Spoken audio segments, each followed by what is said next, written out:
Hello అండి. ఇంట్లో పండగలకి బూరెలు చేస్తాం కదా! సో, వాటి తోపు అనేది మిగిలిపోతుంది.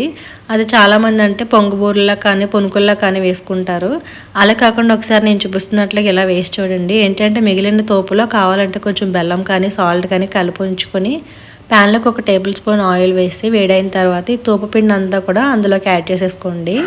మీకు కొంచెం ఎక్కువ మిగిలిపోయిందంటే పెద్ద ప్యాన్ పెట్టుకోండి. తక్కువ ఉంటే గనుక ఇలా చిన్న ప్యాన్ సరిపోతుంది. పిండి అంతా కూడా అందులోకి వేసేసుకున్న తర్వాత మూత పెట్టేసుకుని మీడియం ఫ్లేమ్లో 5 నిమిషాల పాటు ఉడికించుకోవాలి. ఇక్కడ నేను బూరెల తోపు పిండితోటి రొట్టె చేస్తున్నానమాట. చాలా బాగుంటుంది. సో 5 నిమిషాల పాటు ఉడికించుకున్న తర్వాత దాన్ని అయితే వేరే సైడ్కి ఫ్లిప్ చేసేసుకోండి. అలాగే అటు సైడ్ కూడా మూత పెట్టేసుకుని 3 నుంచి 4 నిమిషాల పాటు ఉడికించుకుంటే తర్వాత అయితే మూత తీసుకుని రొట్టె రెండు వైపులా కాలిన తర్వాత మనం ప్లేట్లోకి తీసేసుకోవచ్చు.